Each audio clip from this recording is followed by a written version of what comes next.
Hola, ¿qué tal? Este es su canal Betel, Casa de Dios y Puerta del Cielo. Y hoy vamos a continuar con nuestra serie de la vida del Señor Jesús y vamos a hablar hoy la lección El cimiento de la fe. Y vamos a hablar vamos a centrar nuestro versículo base es Efesios 3, 14 al 19. Y dice la palabra, Pablo otra vez ora por los efesios.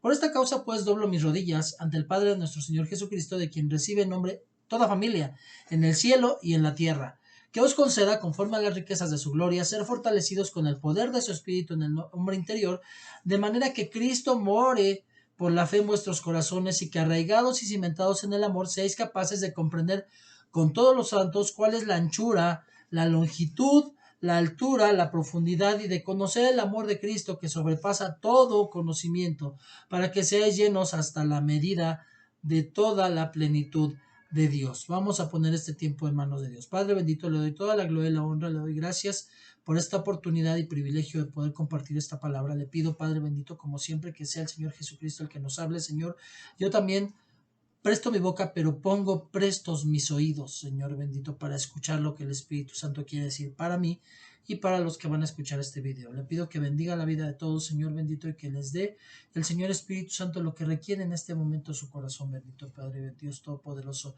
que puedan ver la bendición de Dios en sus vidas, Señor, y que la palabra siempre llegue a tiempo, Padre bendito.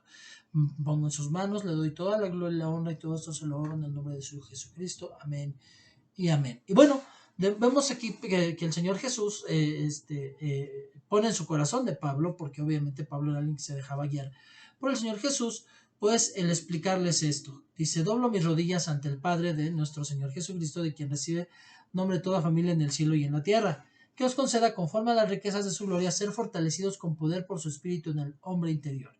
De manera que Cristo more por la fe en vuestros corazones, y que arraigados y cimentados en amor seáis capaces de comprender con todos los santos, no solo yo solo, sino con todos. Por eso es por lo que tratamos de, cuando el Señor nos da luz a la palabra, de compartirla también. Y bueno, vemos que Cristo more, dice, arraigados y cimentados en el amor, seáis capaces de comprender con todos los santos cuál es la anchura, la longitud, la altura y la profundidad, y de conocer el amor de Cristo que sobrepasa todo conocimiento, para que seáis llenos hasta la medida de toda la plenitud de Dios. Entonces necesitamos entender toda la magnitud del amor de Cristo en nuestras vidas, que sobrepasa el conocimiento, pero que finalmente el Espíritu Santo nos va a revelar, para que seamos llenos hasta la medida con toda la plenitud de Dios, o sea, tener la plenitud de Dios en nuestras vidas. Y bueno, Gálatas 5:6 dice, porque en Cristo Jesús ni la circuncisión vale algo ni la incircuncisión, sino que la fe obra por el amor. La fe obra por el amor, no por ser circunciso o incircunciso, por ser de cierta tal o cual religión, sino por el amor. Y el amor es Cristo. Conociendo y teniendo una relación en Cristo, obviamente el Señor en ese momento me va a revelar la palabra, el Señor Espíritu Santo. Textos relacionados. Bueno, Génesis 9, 12 al 16, Romanos 8, 28 al 39, 1 de Juan 2, 1 y 2, Primera de Tesalonicenses 5, 9, Segunda de Corintios 5, 19, que me gustaría leerla porque pues en Corintios precisamente se centra, si vemos, y vamos a hacer un estudio respecto al amor que habla en Corintios. Entonces dice en Segunda de Corintios, capítulo 5, versículo 19, dice la palabra de Dios. Y a saber que Dios estaba en Cristo reconciliando al mundo consigo mismo, no tomando en cuenta a los hombres sus transgresiones, y nos ha encomendado a nosotros la palabra de la reconciliación. O sea que nosotros, los que ya estamos en Cristo, nosotros tenemos la encomienda de la reconciliación de los hombres para con Dios. Él reconcilió a Dios al mundo consigo mismo, pero ahora nosotros, los que ya estamos en Cristo, somos los encargados de continuar esa reconciliación, de llevar a las personas a esa reconciliación con Dios. Hebreos 11:6, también otro texto relacionado. Hebreos 11:1, Lucas 15:20. Y bueno, ¿cuál es el objetivo del tema del cimiento de la fe? Uno, que el cristianismo conozca el cristiano conozca el amor de Dios por él y el lugar seguro en que Dios lo puso para su bien. Número 2, que el creyente, al conocer este amor, tenga una fe firme que sirva de cimiento para cambiar su vida entera. Y 3, que el creyente tenga un buen concepto de sí mismo y un buen concepto de Dios, echando abajo toda mentira del diablo. Preguntas, 3 preguntas para introducir el mensaje. ¿Qué personas o cosas son amadas por usted hoy? ¿Qué sería capaz de hacer por amor a esas personas? Y yo estoy seguro que muchos me dirán mi esposa, mis padres, mis hijos, o quizás alguien, hasta un amigo, ¿no? ¿Qué sería capaz de hacer por amor a esas personas? ¿Sería capaz de darlo todo? ¿Siente que usted es especial para Dios y piensa que Dios le ama? ¿Cómo sabe que Dios le ama? ¿Qué es lo que le muestra? ¿Qué es lo que siente usted? ¿Cómo puede usted asegurarme que Dios le ama? O sea, ciertamente nos ama, pero tenemos que tener un entendimiento en la fe y entonces tengo que entender cómo sé que Dios me ama. Bueno, este es el mensaje. Tal vez la oración más importante que hizo el apóstol Pablo es la de Efesios capítulo 3. Pablo gemía porque a los discípulos de Éfeso les fuera revelado el amor de Dios a sus vidas. Según él mismo, escribe en su carta a la iglesia de Galacia que el amor es el motor de la fe. Esto está en Galatas 5:6. Esto significa que cuando tú ves el amor que Dios te sientes confiado, crees y esperas cosas de Él. La fe es la certeza de lo que se espera y la convicción de lo que no se ve.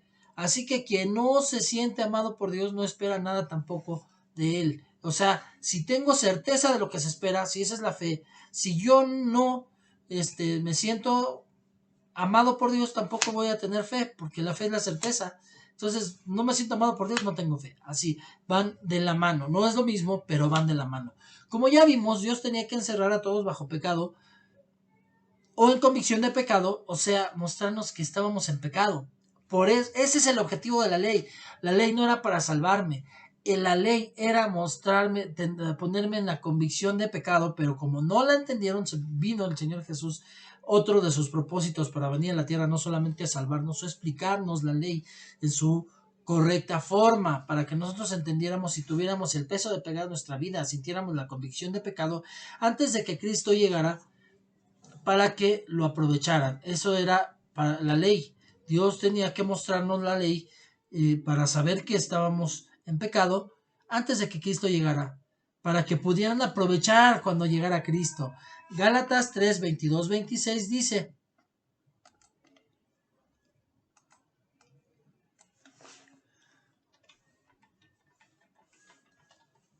Gálatas 3, 22 al 26, dice la palabra de Dios. Pero la Escritura lo encerró todo bajo pecado, para que la promesa que es por la fe en Jesucristo fuera dada a todos los que creen. Y antes de venir la fe, estábamos encerrados bajo la ley, confinados, para la fe que había de ser revelada. De manera que la ley ha venido a ser nuestro ayo, o sea, nuestra nana, quien nos cubrió, para conducirnos a Cristo, a fin de que seamos justificados por la fe. O sea, la ley no era nuestro padre, era nuestra nana que nos cuidaba, mostrándonos lo que estaba bien, lo que estaba mal, para que entendiéramos y aprovecháramos cuando llegara nuestro padre y nos ofreciera la salvación. Amén. A fin de que seamos justificados por la fe. Pero ya lo vimos, si no tengo fe, pues tampoco amo a Cristo. Si no amo a Cristo, no tengo fe, porque yo no voy a recibir nada de Dios, porque la fe es la convicción de lo que se espera. Pero ahora que ha venido la fe, ya no estamos bajo ayo, ya no es necesario que yo tenga un ano cuando me cuida mi papá, pues todos somos hijos de Dios mediante la fe en Cristo Jesús. Amén. Bueno, esto no significa que Dios fuera malo. Tenemos que entenderlo así porque muchos nos platican la película como si... Es más, muchos dicen que no parece ser el mismo Dios el del Antiguo Testamento porque es un Dios asesino, un Dios genocida y vemos al infinito amor del Dios del Nuevo Testamento. No, no, está mal entendido, mal explicado el contexto y no está comprendido Dios. Y si yo no busco comprender a Dios por medio del Espíritu Santo, no lo voy a comprender y no voy a poder entender que Dios no es malo, no es malo. Significa que Dios es justo. De hecho, la fe es creer que el cielo es bueno, que a pesar de lo que vemos con nuestros ojos y palpamos en nuestro entorno, Dios es bueno y Él quiere nuestro bien. El problema es que antes de que Cristo viniera, el plan de Dios estaba en proceso. O sea, no estaba consumado. Por eso el Señor dijo consumado es, porque ya no estaba en proceso, había sido terminado ahí el proceso del plan de Dios. Pero venido Jesús, su amor se manifestaría. Cristo es el amado de Dios. Teológicamente, para que el amor exista, tiene que haber un emisor del amor y un receptor del amor. El emisor del amor es Dios y el ser amado es Jesucristo, es su Hijo. El vínculo del amor entre ambos es el Espíritu Santo. Y entonces el vínculo del amor entre el Padre, el Hijo, el Espíritu Santo con nosotros es el Señor Espíritu, el Espíritu Santo. Antes de que Jesús viniera, los hombres no tenían consuelo. Los judíos veían a Dios como alguien terrible, santo, insensible, lejano. Sin embargo, a Jesucristo cualquiera lo podía abrazar, lo podía tener cerca. Es más, estaban hasta acurrucados, ¿no?, en su hombro, uno de los discípulos en la Santa Cena. Era una persona tremendamente cálida, no juzgaba a nadie, recibía a todos por igual. Eso lo vemos en Juan 1:14. Él despertó la confianza dormida, por eso es el autor y consumador de la fe. Hebreos 12:2. Lucas 1:78 dice: por la entrañable misericordia de nuestro Dios con que nos visitó desde lo alto la aurora. La entrañable misericordia de nuestro Dios, que nos visitó desde lo alto. Amén. La justicia de Dios. Martín Lutero, en su búsqueda desesperada por el perdón de Dios, no entendía cómo Dios podía ser bueno. Si era un juez que lo mandaría condenado al infierno. Un texto en particular de la Biblia le movía en enojo porque no lo entendía. Romanos 3:26. Con la mira de manifestar en este tiempo su justicia, a fin de que Él sea justo y el que justifica al que es de la fe de Jesús. Luego sus ojos espirituales se abrieron, entendieron que no estaba hablando Dios que fuera malo y injusto y que justificara por su sola decisión, sino que había algún proceso y entender lo que hizo el Señor Jesús para que pudiéramos ser justificados. Dios siempre tendría que ser el juez, eso sí, ya nos tiene que quedar claro. El único juez. Él no puede dejar pasar por alto el pecado, persiguiéndolo y dándole su paga. No puede dejarlo de hacer. Dios es perfecto, además de justo. Entonces, Abraham lo dijo: el juez de toda tierra no hará lo que es justo. Y entonces, si alguien está en injusticia, no le hará lo que es justo para que esa persona pague. Génesis 9:8-17. Después de que el primer hombre murió asesinado por otro en la tierra, su sangre clamaba a Dios por justicia. Esto ocurre con todos los pecados. Buscan que el juez los resuelva. Dios no puede pasarse de largo sin hacer nada, porque precisamente el juez es Él. La sangre más pura que clamaba justicia era la sangre de Abel. Sin embargo, cuando Cristo estaba en la cruz del Calvario, dijo: perdónalos porque no saben lo que hacen. Aunque él es más justo que Abel y estaba siendo asesinado, este clamor le dio base legal a todos para ser justo y el que justifica a los pecadores al mismo tiempo. Hebreos 12:24.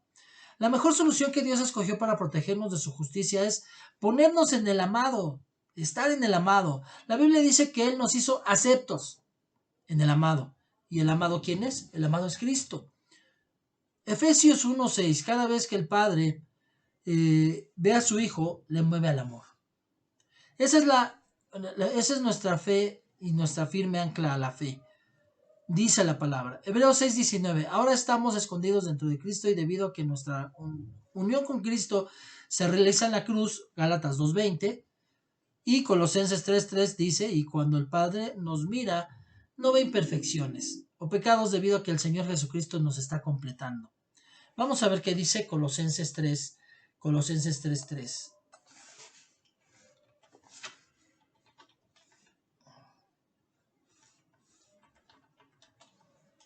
Dice la palabra de Dios en Colosenses 3:3. Porque habéis muerto y vuestra vida está escondida con Cristo en Dios. Nuestra vida está escondida en Cristo. Nosotros habíamos muerto. Estábamos muertos, pero nuestra vida está escondida en Cristo, con Dios. Y bueno, luego nosotros si vemos también en el mismo Colosenses, pero ahora en capítulo 2, versículo 9, dice la palabra de Dios porque toda la plenitud de la deidad reside corporalmente en él. O sea, es Dios hecho hombre, 100% Dios, 100% hombre. Así que de este modo legal, la justicia de Dios queda vindicada, satisfecha. No es que Dios nos haga inocentes o nos envíe a la muerte que merecemos. Lo que sucede es que al ir a la cruz, nos escondemos en Cristo y aceptamos, esto es la explicación de lo que acabamos de leer, aceptamos que no somos justos y que Él pagó y gustó la muerte física por nosotros, el Señor Jesús. Ahora, todo hijo de Dios puede disfrutar del amor y la misericordia total y absoluta de Dios de manera legal. Nosotros estamos injertados en Cristo recibiendo su amor. Eso lo vemos Romanos 11:17 y Juan 15:5. Amén. Bueno, ¿quién acusará a los escogidos de Dios? ¿Quién es el que justifica? ¿Quién es el que condena? Cristo es el que murió, más aún es el que también resucitó, el que además está a la diestra de Dios, el que también intercede por nosotros. Entonces, ¿quién me puede acusar hoy? Nadie. ¿Por qué? Porque el Señor me está justificando. ¿Y por qué? ¿Porque soy bueno? No. Ahora, ¿quién me condena? ¿El diablo? Cristo es el que murió. El juez, el único que se puede poner en posición de juez para mandarme al infierno o al cielo, murió por mí para que fuera justificado. Él resucitó también por mí y está a la diestra del Padre, es rey en el cielo. Y es el que también intercede por nosotros. Dice Pedro, nos dice dice, Pedro, yo he orado por ti. Le dice Jesús a Pedro, yo he orado por ti. En uno de los evangelios le dice ahora, Jesús ora solamente por Pedro. Interceder ante el Padre es orar por nosotros. El Señor está orando, el Señor Jesús ora por ti y por mí. Él conoce tu necesidad, conoce la mía. Él se duele con lo que te pasa, Él se duele con lo que me pasa. Por lo tanto, una vez que perdón, entendemos esta parte, bueno, pues nosotros tenemos que ser igual ahora. Ahora que Dios nos ha tenido tal compasión, Él espera que también nosotros obremos con nuestros semejantes de la misma forma. Debemos de dar de gracia lo que recibimos de gracia. Y aunque habrá momentos en que otros nos lastimen o nos falten, y esto genera una deuda delante del juez del cielo, Dios espera que pasemos por alto esa deuda, tal y como Dios lo hizo con la humanidad entera dándonos a Jesucristo. Es así como Dios logró la paz. De hecho, en una parte dice, si nosotros nos comemos entre nosotros, o sea, imagínense, en esto se ve, dice otra parte, que somos hijos de Dios, en que nos amemos los unos a los otros. Y en Mateo capítulo 18, del versículo 23 al 35, dice la palabra de Dios. Por eso, el reino de los cielos puede compararse a cierto rey que quiso ajustar cuentas con sus siervos. Y al comenzar a ajustarlas, le fue presentado uno que le debía 10,000 talentos. Pero no teniendo con qué pagar, su señor ordenó que lo vendieran, junto con su mujer e hijos y todo cuanto poseía, y así pagara la deuda. Entonces el siervo cayó prostrado al de él, diciendo, ten paciencia conmigo, y todo te lo pagaré. Y el señor de aquel siervo tuvo compasión y lo soltó, y le perdonó la deuda. Pero al salir aquel siervo encontró a uno de sus consiervos que le debía 100 denarios, y echándole mano, lo ahogaba diciendo, págame lo que me debes. Entonces su consiervo cayendo a sus pies le suplicaba diciendo, ten paciencia conmigo y te pagaré. Y sin embargo él no quiso, sino que fue y lo echó en la cárcel hasta que pagara todo lo que debía. Así que cuando vinieron los consiervos y vieron lo que había pasado, se entristecieron mucho. Y fueron y contaron a su señor todo lo que había sucedido. Entonces, llamándolo su señor, le dijo, siervo malvado, te perdoné toda aquella deuda porque me suplicaste. ¿No debías tú también haberte compadecido de tu siervo, así como yo me compadecí de ti? Y enfurecido el Señor lo entregó a los verdugos hasta que pagara todo lo que debía. Así también mi Padre Celestial hará con vosotros si no perdonáis de corazón cada uno a su hermano. Entonces vemos aquí que tenemos que ser igual que el Señor Jesús. No podemos ser a medias. No podemos solamente haber entendido que Dios nos regaló una salvación que sobrepasa todo entendimiento y que nosotros sigamos igual, viviendo igual. Que queramos no ser justos como Él es justo, y ahora la justicia se muestra por la misericordia, el amor. Y si yo no soy capaz de perdonar, el Señor no me va a perdonar. Si yo no soy capaz de olvidar las deudas, Él no las va a olvidar. Y entonces, cuando llegue el día de juicio, el Señor va a tomar en cuenta todo eso que yo hice. Y dice, y el Señor enfurecido lo entregó a los verdugos hasta que pagara hasta el último cuadrante, dice otra parte, otra versión de esta misma porción de la Escritura. Y bueno, en Salmo 85:10 nos dice, la misericordia y la verdad se encontraron, la justicia y la paz se besaron. Van una con la otra. La misericordia y la verdad van una de la mano, la justicia y la paz van de la mano. Entonces, nosotros tenemos necesidad de caminar en misericordia, en verdad, en justicia y en paz. ¿Cuánta misericordia ha tenido el Señor contigo? Y no eres capaz de poderla dar y mostrar a los hermanos en la fe, a las personas que aún no conocen de Cristo. Muchas veces nos sentimos mejores que los de afuera y queremos vernos como los apartados, los ungidos, y vemos al no cristiano como el pecador, el malo, el rechazado. No, Dios no rechaza a nadie. Tú eres el que estás haciendo que sea rechazado porque tú no le estás diciendo cómo lograste llegar a los pies de Cristo, pero tú eres tan malo como el otro y hasta peor, porque si tú no tienes compasión de él, si no te dueles de lo que está pasándole y no te dueles de que él en cualquier momento si muere no va a estar con Dios, entonces no has entendido nada. Preguntas para meditar. ¿Entiendes hoy el raudal del amor que todo cristiano disfruta y que puede incluso compartir con los demás? ¿Lo entiendes ahora? ¿Entiendes, como decía Pablo, la magnitud, la longitud, lo alto, lo profundo de ese amor? Después de conocerlo y de entenderlo, porque no solamente es conocerlo, sino entender el amor, ¿todavía estás enojado o molesto contra alguien? ¿Todavía trae algo contra alguien? ¿Todavía odias a alguien o no puedes perdonar? ¿O ya estás dispuesto hoy a perdonar a quien te ha lastimado, ofendido, defraudado, etcétera? Bueno, la aplicación de esta enseñanza, manifestemos su amor a los demás.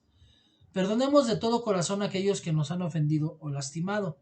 Adoremos a nuestro Padre Celestial, bueno, misericordioso y juez de toda la tierra.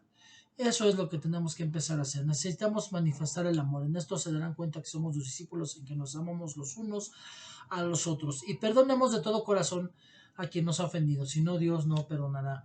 Y adoremos a nuestro Padre Celestial. A Él es el único, al ser toda la gloria, la honra, el poder, el honor. Vamos a terminar con una oración. Padre bendito, le doy gracias por esta oportunidad, este privilegio, Señor bendito, por esta enseñanza, por esto que a mí también llega a mi corazón, Señor bendito, y me da mucho más, porque la palabra la podemos leer una y otra vez y siempre nos va a dar algo nuevo y me da mucho más luz de cuánto amor ha tenido usted, cuánta paciencia ha tenido, cuánta misericordia, Señor, y cómo debo caminar yo hoy, adorándole y caminando en esa misma misericordia para con las personas que no le conocen o con aquellos que están también en proceso, igual que yo. ¿Por qué no puedo decir con aquellos que están en proceso? Porque yo también lo estoy. Señor, gracias Padre bendito, le doy toda la gloria y la honra, pongo en las manos, en sus benditas manos, la vida de cada persona que pueda ver estos videos. Señor bendito, le pido que siga bendiciendo este canal y que se expanda, Señor bendito. De pronto vemos que, y a veces nos entristece ver que videos donde hay falta de moral, donde salen señoritas creyendo que es lo mejor, porque son famosas, porque salen semidesnudas o haciendo bailes, Señor bendito, y todo el mundo las ve y tienen likes y millones de likes, Señor bendito. Vemos que los videos donde hay bromas que son demasiado pesadas y que muchas veces faltan al respeto a las personas, Señor, tienen millones de likes, Señor de Dios Todopoderoso. Vemos, Señor, que donde hay falta de valores, Padre bendito, vemos que la gente se ríe de que salga una niña bailando reggaetón y con la letra que dice que la vulgariza. Y se viralizan en internet esos videos, Señor bendito. Pero vemos que cuando se habla de regresar a la senda antigua, cuando se habla de tomar los verdaderos principios, cuando se habla de arraigarse en la fe, de estar a sus pies, de enseñar lo correcto, de llevar a los pies de Cristo, dice la Escritura que no nos influye al mundo, sino que nosotros influyamos al mundo. Pero cuando se trata de influir al mundo, nadie voltea, nadie quiere. El mundo entra a las iglesias y cuando las iglesias hacen pachanga y desorden, se llenan. Pero cuando se les habla de santidad, se les habla de vivir una vida diferente, se les habla de la responsabilidad que lleva el ser un verdadero hijo de Dios, las iglesias no se llenan. Y estamos igual en la palabra, cuando alguien es sensacionalista y empieza a ofender a lastimar a otro pastor, cuando alguien está hablando de eisegesis de la palabra y hace enseñanzas incorrectas pero muy faramayosas, de pronto la gente voltea, pero cuando se busca que sea el Señor Espíritu Santo el que hable, diga toda verdad, Señor, pocos son los que escuchan, Señor bendito. Pero yo sé, Padre bendito, que usted permitirá que esta palabra remueva corazones, que transforme vidas y que de pronto, no por mí, no por el canal, sino por mi Señor Espíritu Santo, por poner en primer lugar a mi Señor Jesús, que este canal está dedicado a Él y que sea conocido por las personas, Señor Dios Todopoderoso, por mucha gente, Padre, y que puedan ser bendecidas por medio de la palabra que se da aquí. Aquí no se ofende, no se lastima a nadie, sino al contrario, Señor Dios Todopoderoso, respetamos a todos, pero enseñamos lo que es nuestra convicción, lo que el Señor Jesús nos ha enseñado y que no podemos parar de hablar. Gracias, le doy toda la gloria y la honra y todo esto se lo oro en el nombre de su Hijo Jesucristo. Amén y amén. Y bueno, como siempre les pido que me regalen su like, que puedan regalarme un comentario en la caja de comentarios, cualquier comentario lo estaré tomando, les estaré dando respuesta. Y también si ustedes tienen opciones de qué quisieran escuchar en este canal, por supuesto que vamos a tomar los temas que ustedes nos sugieran también. Y bueno, pues por último, que compartan para que otros también puedan tener esta bendición. Gracias, que Dios los bendiga, nos vemos a la próxima, chao.